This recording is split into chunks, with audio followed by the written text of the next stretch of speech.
परवा दिवशी सुरू करण्यात येत आहे पाठीमागचं काम. त्याच्यासाठी आणलेलं आहे, त्याच्यासाठी मटेरियल वगैरे आणलेलं आहे, कॉन्ट्रॅक्टर आलेला आहे. पट्टी मारण्याचं डिवायडेड कधी करायचं सगळं डिवायडेड कधी करायचं सर? मला एक उत्तर द्या. विट्याला, खानापूरला, कडेगावला सगळीकडे स्पीड ब्रेकर डिवायडर तुम्ही केलाय. जतला काय केला नाही. जतला काय केला काय विषय झाला? कॅमेराचा विषय काय झाला? नाही सगळं विषय सांगा.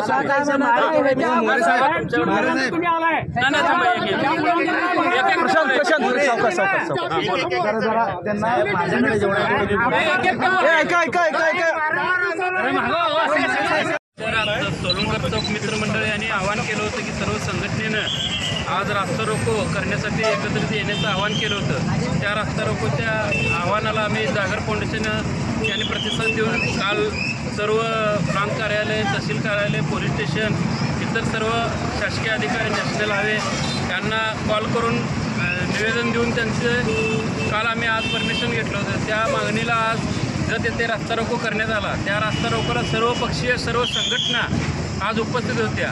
त्या संघटनेनं फक्त आंदोलन नाही केलं तर त्या आंदोलनात ज्या मागण्या होत्या त्या 2 दिवसात पूर्ण करायचं आश्वासन घेतलेलं आहे आणि प्रशासनानं पण ती मागणी मान्य केलेली आहे. 2 दिवसात, येत्या 2 दिवसात हे काम सुरुवात होत आहे. तरी हे काम जर 2 दिवसात सुरुवात नाही झालं तर हे आंदोलन असंच चालू राहणार.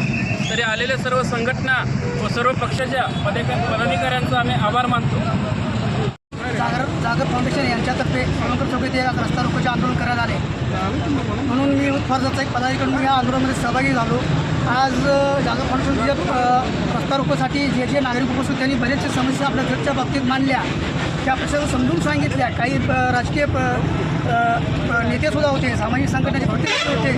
अशा दृष्टीने हा रस्ता रोको जागर फाउंडेशनतर्फे व सर्वसामान्य नागरिकांतर्फे आज यशस्वी करण्यात आला.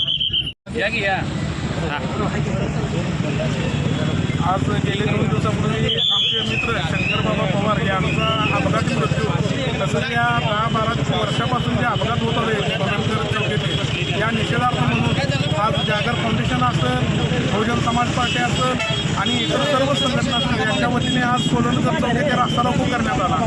त्या रास्ता रोकोला नागरिकांनी, प्रतिनिधींनी चांगला प्रतिसाद दिला. त्या पद्धतीनं प्रशासकीय अधिकारी देखील आले होते. त्यांनीही येत्या 2 दिवसात हे काम सुरू करू असं आश्वासनही दिलं आणि निवेदनही दिलं, लेखी निवेदनही दिलं. त्यामुळे आम्ही सर्वजण आता हे आंदोलन स्थगित करत आहोत.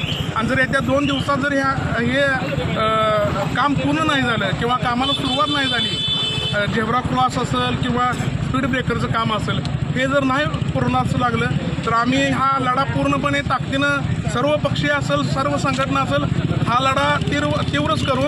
आणि पुन्हा एकदा मी सर्व जिथं पदाधिकाऱ्यांचं या आंदोलनाला पाठिंबा दिल्याबद्दल मी अभिनंदन करतो, थांबतो.